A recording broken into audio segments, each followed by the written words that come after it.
Hello and welcome to this podcast for the Centre for the Study of Governance and Society. My name is John Meadowcroft and I'm a reader in public policy here at King's College London.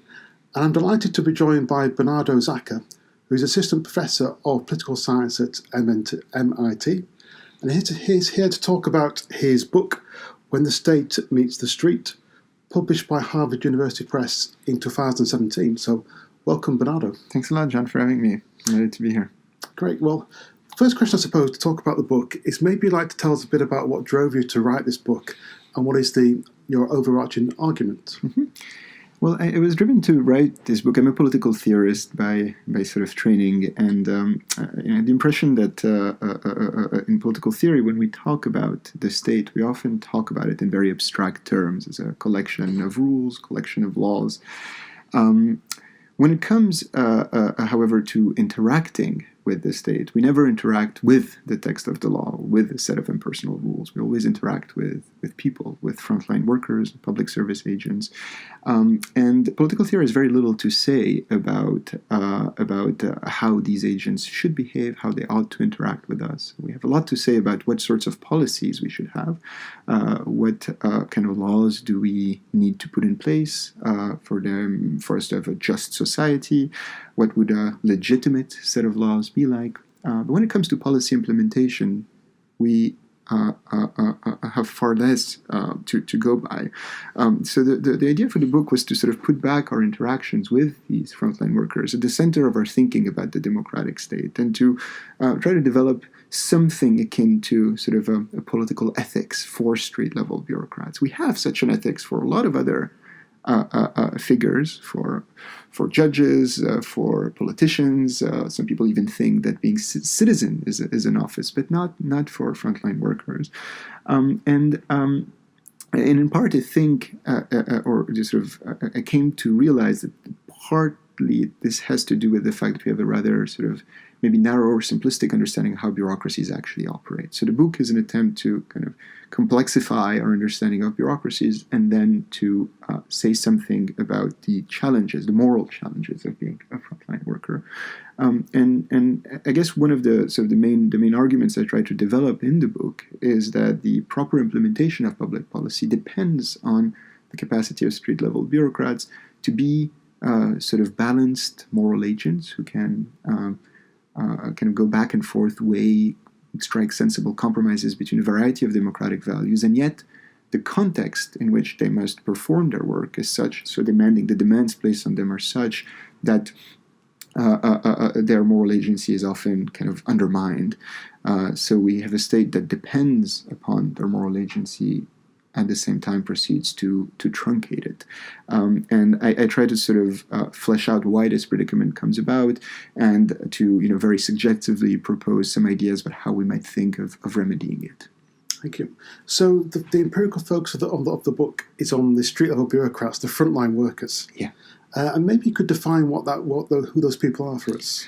So the term street-level bureaucracy is a term that's coined by Michael Lipsky, a book I think that's published in the 1980s called Street-Level Bureaucracy. And Lipsky developed this term to refer to a sort of a category, a stratum of sort of workers who effectively act as the everyday face of the state. These are the people you interact with when you interact with social service agencies, welfare agencies, even the police, in the realm of education. So vastly different types of agencies. But these workers all share certain, commonalities in terms of their what he calls their work situation. So they are low-ranking employees. So they're so basically the lowest ranks of the administrative state.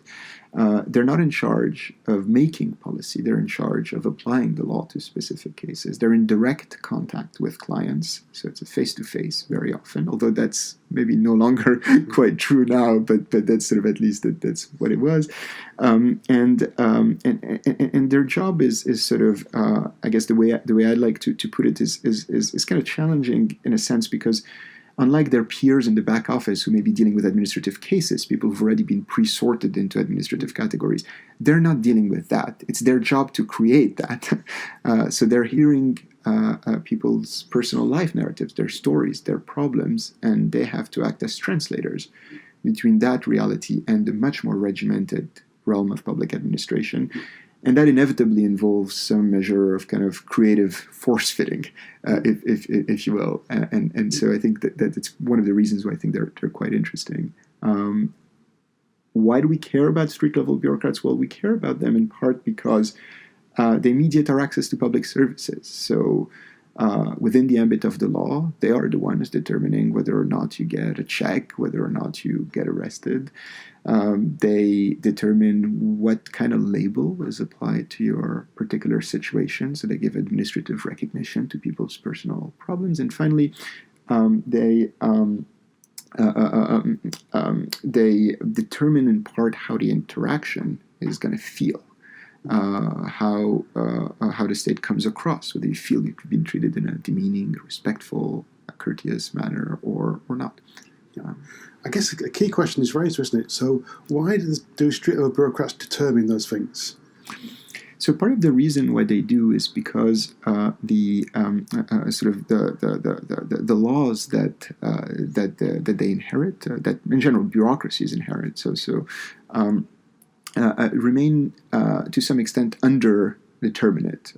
There's still some sort of wiggle room in there, and so street-level bureaucrats exert discretion. It's discretion kind of within the realm of the mandate that they're given. They're not necessarily stepping beyond and utilizing their personal conscience to sort of, but they're basically filling out the holes that are left. Now, some of these indeterminacies, of course, have problematic origins, right? So sometimes, politicians don't want to settle questions, and so they kind of defer the ambiguity down to public administration offices, and this kind of trickles down all the way to the front lines, and you get a situation where people have to deal with a lot of ambiguity, and they're responsible in a way for failures.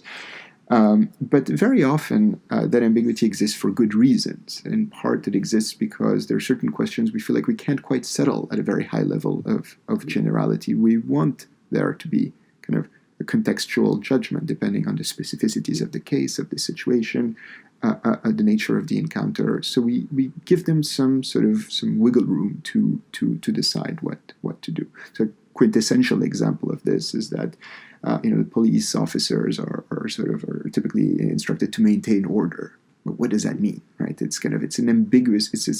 And any attempt to clearly specify what that means denatures the nature of the goal that you're pursuing. So there's this is what we call kind of discretion that exists there for good reasons.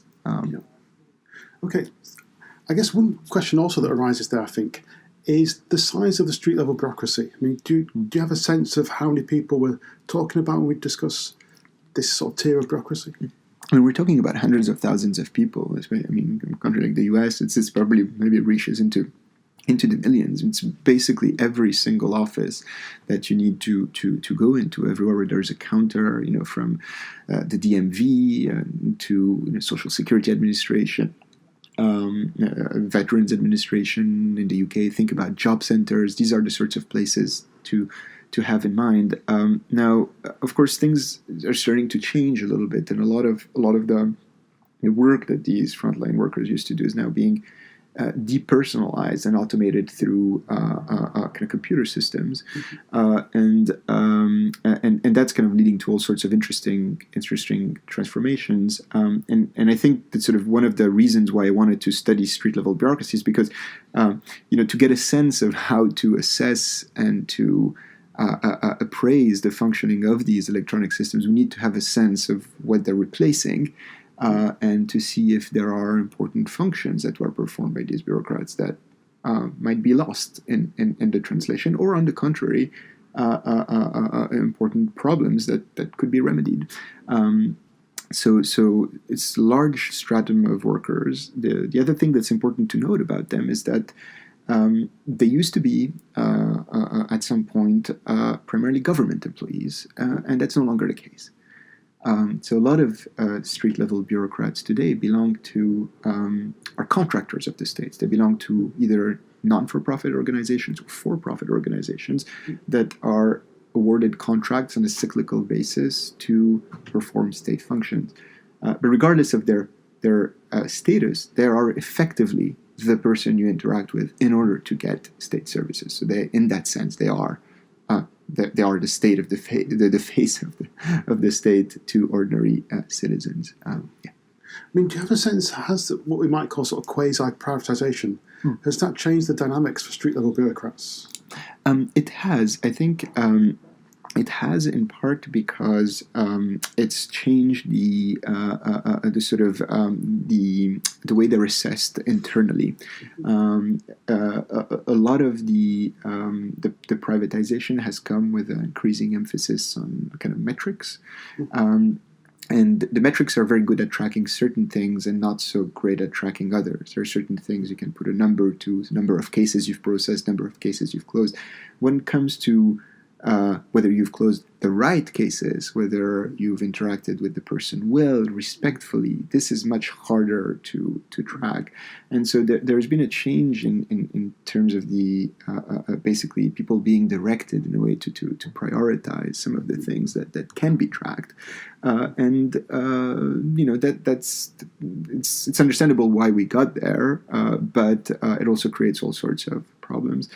Privatization also is interesting from a moral standpoint because, especially when you think about people who work in non-for-profit organizations or people who work in for-profit organizations, that means that the workers might have kind of a duty or an obligation to take into account the interests of the company that they work for and whether or not they're actually profitable, or if they work for a non-profit organization, the mission of that organization. Is it a Catholic charity? Is it, and these are considerations that they are kind of morally obliged to take into account, but that are sometimes at cross purposes with some of the aims of the state. Yeah. We speak from experience here, I know, because having read the book, you undertook some original ethnography inside a bureau, if you like. And again, maybe you can tell us a bit about that. Maybe the first question is maybe tell us a bit about the bureau itself, the organisation you worked in, and how you got access, perhaps. Yeah, sure. So I ended up conducting some field work. So over a period of 8 months, I kind of volunteered for a few days a week as a receptionist in a sort of a public service agency in the northeastern United States, in a large northeastern city. That basically is a kind of a non-for-profit organization funded almost exclusively by public monies at federal, state, and local levels, and that serves as kind of a one-stop shop service for many public services. You want food stamps, you want referrals for public housing, you need to access a shelter, the whole gamut of things. You go there, they compile files on your behalf, send them over to governmental agencies, and go from there. So very often you get the service or not without ever having seen a government employee. And it's quite difficult, at least at first, to get access to the organization because I'm a political theorist, and most of the people I worked with had never really. It's not usual for us to venture out into the field, and I was lucky enough to encounter a kind of a professor who had done research in more anthropology, and who put me in touch with someone in an organization who had an interest in the project and who sort of initiated the process of me. The challenge, of course, is that especially, I think it's the case here, but in the United States, you have to go through a very long process of ethics kind of review for your study to be approved, and so it's important to kind of let someone within the organization have a sense of what it is that you're doing, which I did with someone who was relatively high placed. But then there is a subsidiary question, namely, how do I present myself to the coworkers? And there we kind of came to sort of an agreement with them, with my university, that there would be some amount of kind of controlled deception involved, namely that I was going to present myself as a researcher, but as a researcher primarily concerned with studying clients and how clients presented themselves to the organization, whereas my primary interest was in studying my coworkers. So this is kind of how I entered the organization, and I was there not as an observer, but as a participant observer, namely I had a full-time kind of job to do.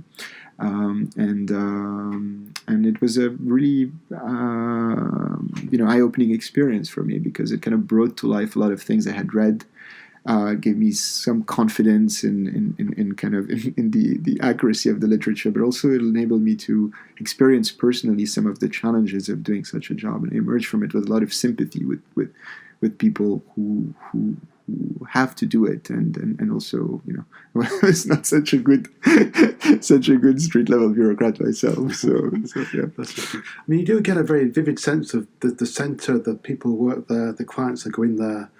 I guess the challenges that those people face day to day, it really comes through in those passages of the book. I mean, it's very effective. I mean, I must say.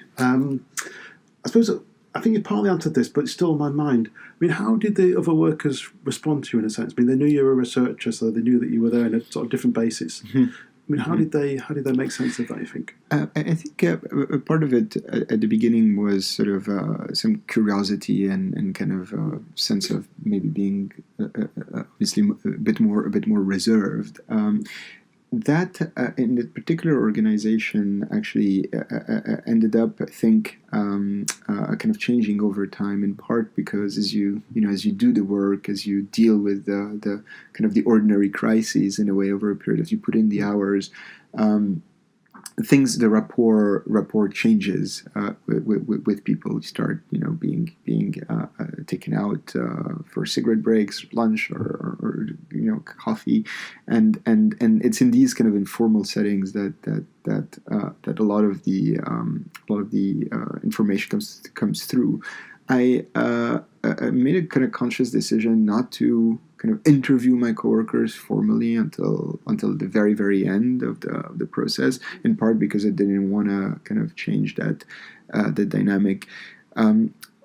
Part of the reason I think why access was sort of was possible in an organization like that is because it relied quite heavily on volunteers, and that was not just kind of people who were there on a temporary basis. So there were these, but this is in part as well one of the conduits for hiring.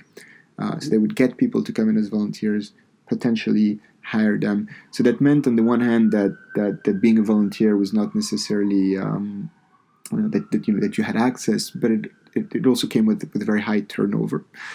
So after a few months there, I'd actually been one of the, I had a steady presence compared to some of my peers, and that helped things. Yeah. And then the second methodological pillar, if you like, of the book is political theory. So your background is first and foremost as a political theorist. Maybe the question there is, how did these two things fit together? Doing ethnography and doing political theory. I mean, it's an unusual match, as we said. Yeah, it is, and that was part of the sort of the wager of the book, is to see if we could find a way to kind of make them talk to one another. I think political theory is concerned with political institutions. It's interested in thinking about the justifiability of these institutions, how they work. But often it's not necessarily, it doesn't always stay abreast of kind of development in the social sciences and how these institutions actually function, as opposed to kind of adopting a certain ideal type of how they may function.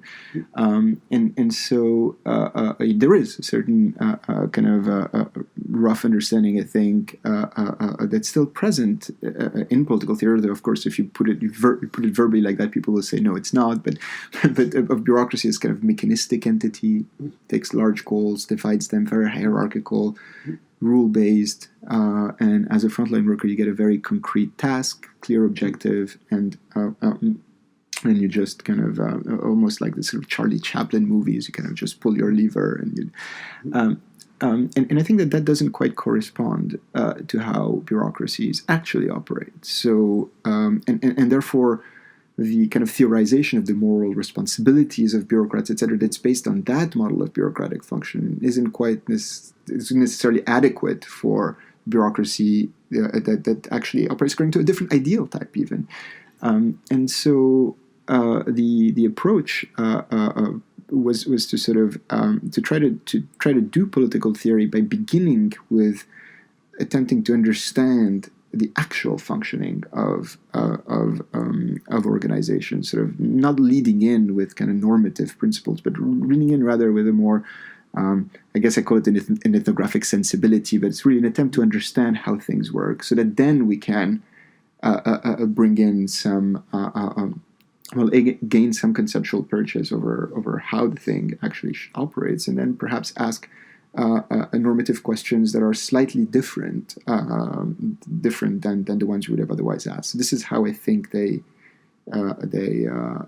fit together. It's a political theory grounded in a more, I guess, empirically rich understanding of our institutions. Yeah, I can't help thinking of Rawls when you talk there. I mean, the most influential political theory work of the second half of the 20th century. I mean, a magisterial book in lots of ways, but a book in which there are no implementation problems whatsoever. I mean, the state just makes decisions and they're implemented, without question, without difficulty, and so on. Exactly, it's a complete absence, and I mean, I think that there are reasons to understand why it is absent. Right? If you think that bureaucracy is this sort of like mechanistic entity, then it doesn't give rise to interesting normative questions, right? The normative questions are settled at the level of policy. You decide what the policy is, then you just apply it.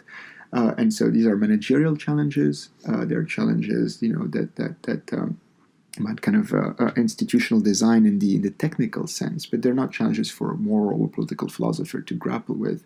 Yeah. If you think that bureaucracies operate differently, as I try to suggest they do, as literature and street-level bureaucracy suggests they do, then they're filled with kind of moral dilemmas, and their absence from the theory of justice or legitimacy becomes questionable. Yes, well, let's think about some of those moral dilemmas that our street-level bureaucrats encounter. So in the book you describe 3 pathologies of street-level bureaucracy, that's your term, which I may want to say something about, but you describe how street-level bureaucrats take on a role of indifference, a role as a caregiver, and a role as an enforcer. It may be the first thing to say what those 3 roles are and how they emerge, perhaps. Is that the way forward? Yeah. So basically they're doing kind of street level work. You're kind of trying to perform 3, I think, core tasks. One of them is just kind of rapidly, as rapidly as possible, processing people, sorting them out into categories. There's a kind of people processing dimension to the job. There's a service dimension to the job, where you're trying to be responsive to the particularities of people's situations, try to make something that works for you as a particular individual. And there is a kind of a regulation component of the job, which has to do with making sure that people are kind of complying fairly with the requirements of the program, that people aren't cheating, so there is a bit of kind of a policing, and these kind of correspond in a way to the 3 sort of pathologies. Maybe sort of now thinking back, it's maybe sort of too strong a term, but to the 3 dispositions that I had identified in the book. And I think that ideally, you'd want a street level bureaucrat to kind of have all 3 of these dimensions of the work in mind, and to know which one to prioritize depending on the particularities of the case of the client coming in. And that's part of why you give them discretion in the first place, because it's hard to define that in a rule. And the problem, or some sort of something that I found striking in my time working at this agency, and then afterwards I think got confirmed when I kind of checked my notes with the literature and street level bureaucracy, is that there seemed to be in a way, a gradual process of specialization or narrowing of concerns that took place that's correlated with the length of your tenure in the organization. The more experienced workers, not all of them, but many of them, gravitated towards one of these three dimensions of the role and became committed to it. I'm here to catch cheats. I'm here to serve the public against a horrible system, or I'm here to, I'm just doing my job. My job is to see as many people as possible. I don't care about these.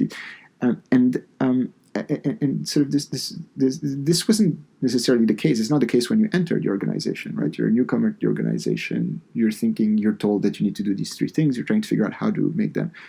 So how do we and why do we go from a kind of in a way what I would call kind of an unspecialized concern for three dimensions to more of a narrowing or specialization? That's part of the reason. We can come back to that later. But I also thought that the reason why I was concerned about this is that there's something troubling about kind of this specialization process, and it's troubling for two reasons. The first is that if bureaucrats are indeed specialized along these things, then what service you get as a client of the state is going to differ quite widely depending on whom you meet. So that's one concern to have from the outside. And the second is that, part of the reason why we, I argue why we need to give bureaucrats discretion is precisely because we want them to be engaging in this kind of balancing act of judgment. Actually moral judgment, because these are kind of if we end up with workers who are committed to one of these dimensions of the role, it's as if they had kind of prejudged the case before even seeing it. And so then why did we give discretion in the first place, right? It's sort of, it seems that then might as well settle for an arbitrary rule, but at least we have chosen that rule as opposed to. So this is sort of the reason why I kind of call them pathologies. I also call them, I think it's a better term than the reductive dispositions. They're so where specialization here isn't a term of praise. It's just basically talking about kind of an excessive narrowing. And so this is, yeah. And one thing I think you identify as crucial in the way that this plays out, it's just simply the pressure on the people at the street level. So I guess there's pressures of resources, of time and money. Yeah. There's pressure, psychological pressure, I suppose. They're dealing with people with difficult problems and so on. And in my sort of personal reaction, to say to which the people's responses seem perfectly reasonable. I mean, they seem like how I would probably respond in that situation. And they are, and I think you're absolutely right to say that they're reasonable in the sense that so part of the argument, just to sort of elaborate on what you just said, is that so part of my argument is that these reductive dispositions aren't conscious choices. They aren't you don't decide to do that. They're ways of coping with a very difficult environment. That environment is difficult for many reasons. So bureaucrats are supposed to make decisions in conditions where they're understaffed. The resources that they have to hand out are very limited. They're seeing people who are very vulnerable and who are quite anxious about whether or not to get the services. And they have to decide what to do, and they can't do it all. And so some of the kind of the dilemmas you face in this situation when you're dealing with vulnerable people, you can't do it all. You have to cut someone's kind of monologue short because you have to move on to the next. You have to tell this person, well, I've helped you as much as I can. I could do more, but I'm not going to be able to because. These are decisions that aren't just cognitively demanding; they're morally tormenting as well. They're kind of agonizing. They leave you with they're tragic choices in a way, and that comes with a lot of psychological pressure. And we know from social psychology that of course, some people can't cope with this pressure; they burn out. Some people just completely manage to compartmentalize, but many people will. Respond by simplifying kind of the moral landscape, right? Sort of saying, well, actually, you know what? I can't do it all. I'm going to pick one thing that I'm reasonably good at so that I can actually live by myself at the end of the day. And I'll be good at that. And that's how you get the reductivist. So it's very understandable why people gravitate towards those. Had I been doing that job, I would have most likely gravitated there. There are some workers who don't, who manage, and I try to say something about how, perhaps, or just to sort of suggest something about how they don't go there. But in part, it has to do with the work situation in which they're placed, and put people in that kind of work situations, unless you're dealing with kind of heroes, they are going to end up there. So it kind of forces us in a way to think back about the work conditions that we're creating and whether or not these are the ones we want. Yeah. And one thing again that's I think striking, these people I guess are not very well paid. I mean, we're not talking about people who are getting lots of financial reward. The people themselves are, if you like, struggling in some respects and so on, towards the bottom of the employment scale and so on. Absolutely. And one thing that has changed is that not only are they not paid a lot, but their jobs are no longer safe. So it's not, this is not the kind of the tenured, sort of civil servant position that you have a commitment that you're going to be doing it for life. You're insulated. No, this is a position that where that you're dispensable. You can be fired. It's much easier to fire people when they're in the private sector or non-profit sector than if they're government employees. It's part of the reason why, and therefore the cost in a way of sort of you don't have the luxury of being committed to a public service ethos. I mean, of course, some people are, but up to a point, because you know that your job is on the line. So you also need to be attentive to these metrics. You need to, and you're pulled in these many directions. And so I think that definitely adds to the sense of the precariousness and the. There's also, I think, I noticed there's ambiguity at a slightly higher level too. So I think towards the end of the book you describe, is it John who's the overall manager of the organisation, or one of the managers? He's got a particular view about how the centre should be run and its aim, which is to end dependency, like not to create a culture of dependency. And I think it's Laura who is the manager of the unit where you worked, or the agency where you worked, and her aim is to create a welcoming environment that's different to other government agencies. And there seems, again, at a high level, this tension between what they should be doing, quite a fundamental tension in a way. Yeah, absolutely. I mean, even the metaphors that they use to describe what the space should be like, sort of, I think John was the sort of boss who sort of says, this has to look like a doctor's office, right? Mm-hmm. You're here to get a service, we're here to we're going to treat you like an adult. If you're late, we're not going to see you because we're training you to be independent, and we're not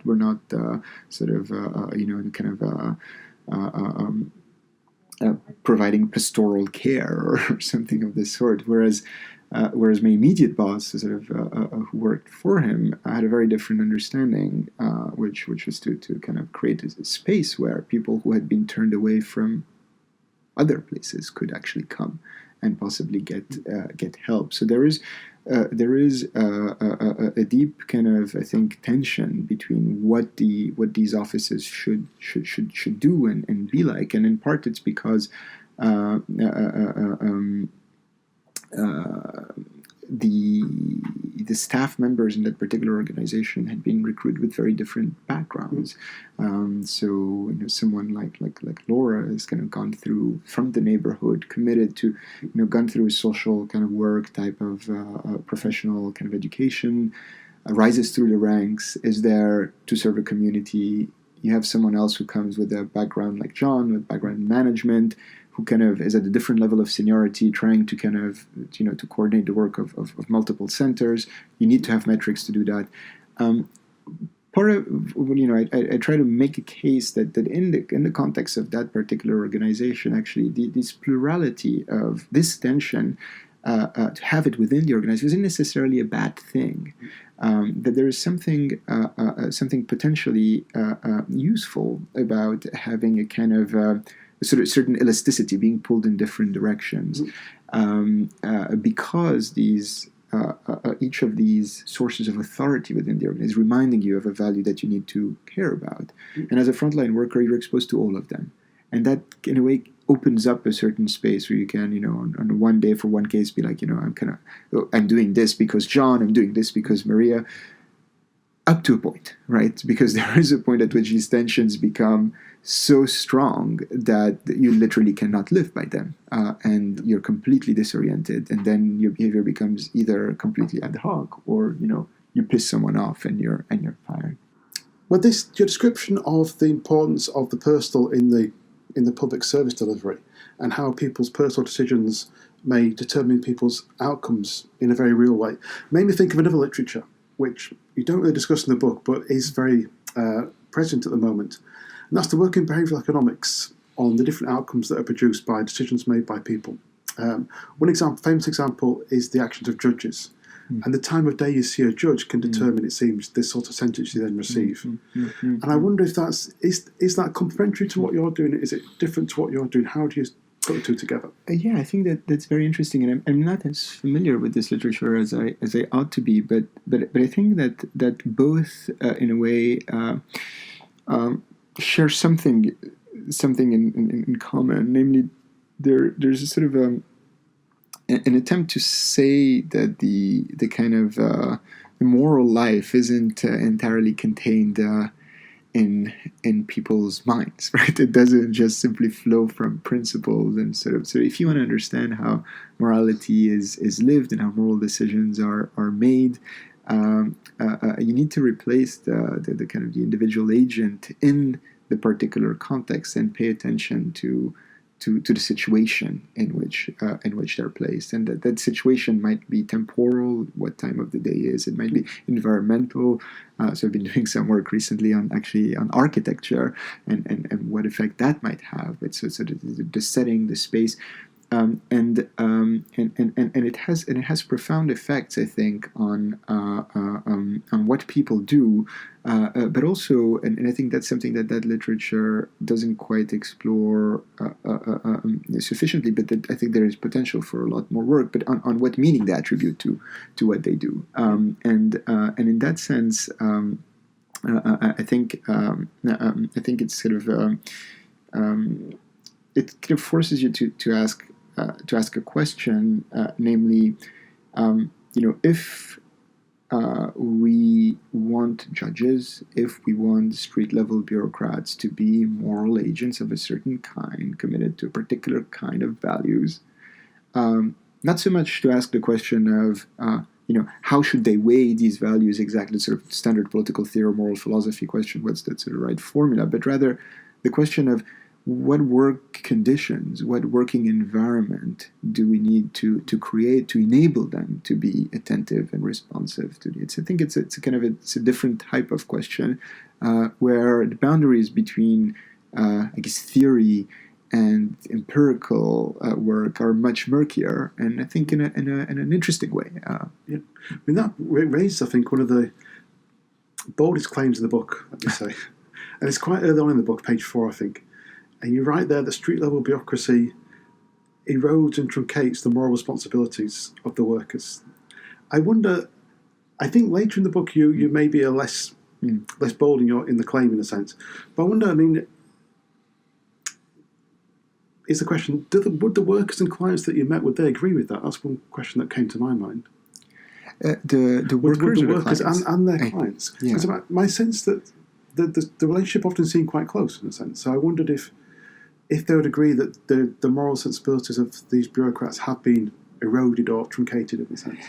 Yeah, I mean, I think that raises sort of an interesting methodological question, namely that I think it would have been something I wish I had been able to do, namely to kind of talk more to clients, and I made kind of a choice at the beginning to kind of focus on the bureaucrats, and so my conversations with clients were kind of a little bit more limited. I think that if you were to go and ask, someone working at the agency whether or not they felt like they had kind of a reductive take on the role, they will of course say no. What they might answer something interesting, however, to another type of question, namely, what do you think of so-and-so's take on the role? Then you do get kind of responses saying, oh, well, that person is going to say that if you ask them for sure, and this person is going to say this. And what is interesting to me, at least, is that the language that they use to describe that is that a character, right? So it would be, so and so has this personality. So it's kind of related to factors that have to do with what kind of person you are, as opposed to the explanation I try to suggest, which is really, it is a conjecture. It's not a sort of a conjecture I try to make, which is that maybe it has to do with the work situation, as opposed to it's because of the work situation that people gravitate towards a certain character. Your personal history, your personal predispositions might determine which of these poles you gravitate to, but the fact that you're pushed towards specialization has to do more with the fact that the central position is untenable in a way, and I think the claim needs to be nuanced to some extent, because it's not street level bureaucracy itself that does that. It's street level bureaucracy performed under certain conditions, and often under the conditions that we happen to have today actually seem to be conditions that produce that, but they're not conditions that there may be conditions that are here to stay, but they're not unchangeable. If you were to staff these agencies better, if you were to fund them better, you might reduce a lot of the kind of the tension there, the sort of the agony. If you were to so basically, so in a way, the claim I try to make is that these distortions at the level of street level bureaucracy are happening in part because of the pressures we're putting on these agencies. We're giving them these competing mandates. We're giving them a certain amount of resources. We're asking them to do things that they often cannot do. And so when we look at them and we go to a welfare agency and you see a bureaucrat and you're horrified that you're treated poorly, or maybe you're treated very well, but the person behind you is not treated well because you've been treated well and there's no more time to... these are in a way kind of reflections of our collectively held value commitments, and they force us to kind of take the matter back to politics and think, okay, what do we want to do? This isn't just a problem of kind of bureaucracy. It's a problem of an organization operating under certain constraints with certain value commitments. And we can change any piece of the puzzle, but one of them has to change. Well, which is the piece that you advocate changing in the book? So in the book, I try to kind of do a sort of an artificial and restriction on the range of choices, and I kind of assume that we're dealing with sort of with today's institutions largely as they are, largely with the level of funding that they have. Some people, for instance, think that you could circumvent all these problems by having a basic income or by funding these agencies much more generously, and maybe that's true. I don't know. But I try to kind of retain what we have so far, and I try to look at two things, which is what you might call two different levels of variation. Take any street level bureaucracy that we have today. Look at the different people who work there. Are some of them better able than others to, under today's pressures, to meet the kind of plural dimensions of the job, to keep this pluralism alive? If so, which I think there are certain role models, what is it that they do? What kind of moral practice, what kind of exercises do they perform that might account for their relative success? The second level of variation is sort of say, pick different types of similar agencies. Are some of them, some workplaces, more successful than others at delivering the same sorts of services under the similar constraints? And I think the answer is some of them are, or I try to suggest that the agency in which I worked was actually relatively good compared to other things I've read, and it has to do in part with the organizational culture. So these are the two things I sort of look at. But this is a very constrained kind of solution set. The bigger question is, of course, institutional and political, and it has to do with what happens when, with kind of transformations like what we've been witnessing, 70s, like new public management, etc., when you increase the dial on one of the values that you want the state to uphold, maybe the efficient delivery of services, and you put more pressure on that, what happens to the workers? What happens to the organizational culture?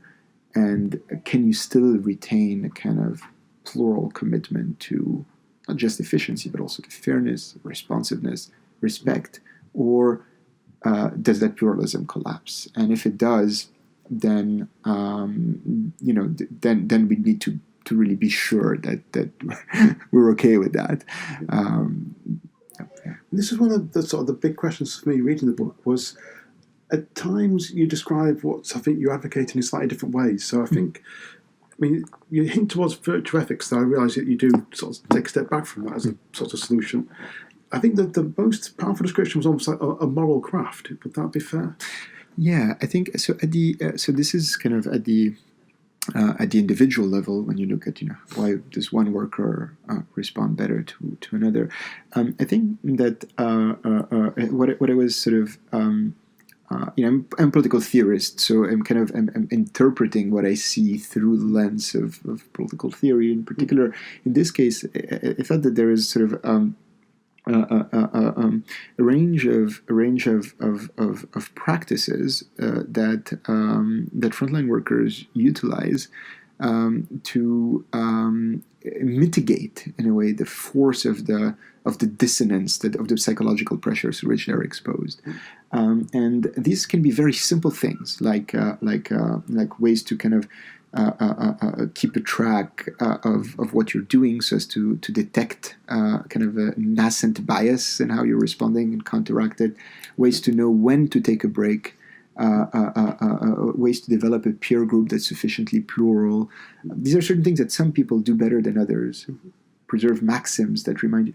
And there's one way to look at them and to say, well, this is very trivial stuff, right? This is kind of like the stuff of self-help manuals. And indeed, these workers often read these self-help manuals. But I think that is actually much more profound than we often give it credit for. So we think of self-help manuals as something you find in airport bookstores, but they actually have a very long history in moral philosophy. It goes back to the Epicureans, the Stoics, and more recently people like Pierre Hadot and Michel Foucault have kind of revived that. I think I call it a moral craft because it's not. These are kind of practices that you deploy at the moment to take a breather, let's say. And that's very different from the sort of training and habituation of character that you often get in virtue ethics, where sort of like you have to deeply inscribe these traits into your psyche, and then you become a certain kind of person that acts reliably.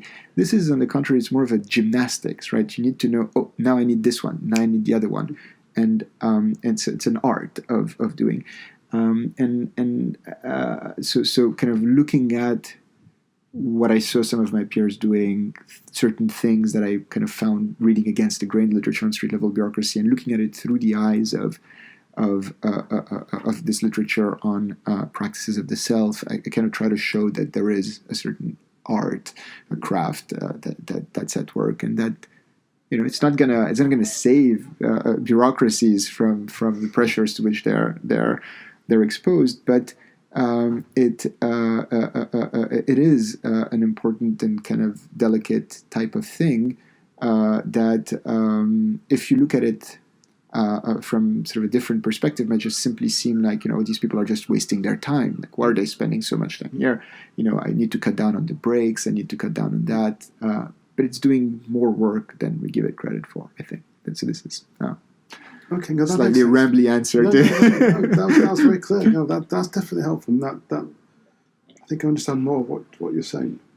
I guess as a political theorist, I think the final sort of set of questions must relate to how this should make us think about, I think, democracy and the state. So maybe we should take democracy first. Well, I think it's, to me, maybe the two are somewhat related, and they come together under the figure of bureaucracy as a type of institution. I think one of the main kind of messages I'm trying to get across with the book, and it's, I think, it's a sort of a message that may seem very obviously true to some people and just maybe kind of completely misguided to others, depending on how you look at it, is that bureaucracy is not simply an instance of kind of, it's not an instrument. It's not just a side of instrumental rationality, like means and kind of a machine that you get to do what you want, but rather it's a place where kind of moral judgment happens at every single level of the hierarchy, even down to the lowest levels, and where some of our kind of more abstract value commitments are given practical shape. So as bureaucracy operates, it takes certain values like fairness, efficiency, respect, and through the judgment, everyday judgment of these bureaucrats, it's kind of giving them a particular shape.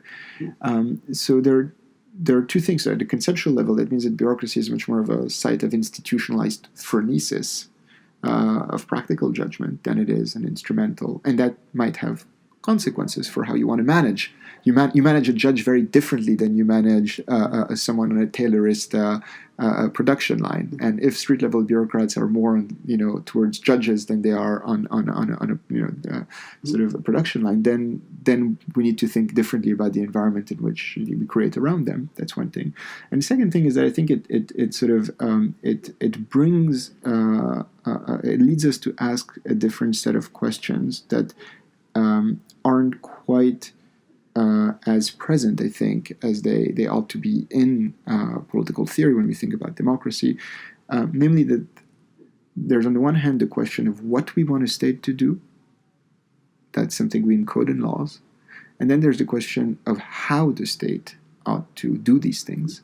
How should the state interact with those who are subject to its authority? First question, you decide in Parliament. The second question, even if you think you can decide only up to a point in Parliament, and the rest gets done in bureaucracy. And that's a set of normative questions. What do we want from these? And that's what you were asking me. It's sort of like, if we want to manage the organization better, we need to know what we want from them. Political theory might have something to say about that. For it to say these things and to work on this, it needs to have a different image of what happens when we implement public policy, and that's, I hope, what part of what the book is trying to do. For sure. Well, it's a great book. I mean, I really enjoyed reading it. Thanks, John. I think there's maybe just to finish, I would say three things. It's a great book about street level bureaucracy. I mean, it's a compelling account of what happens in the literature that's gone before. It's also a great book. I mean, it makes its own case for ethnography and political theory coming together. I mean, this, I think, is a great way to do political theory and a great way to do theoretically informed ethnography as well. And finally, it's a great book about governance. I mean, we don't often think about governance at the street level, but clearly, I mean, we should, because this is where governance takes place. So, Bernardo, thank you for coming to speak to us, and thank you for writing. Thanks a lot, John. Writing the book. Thank you very much for inviting me.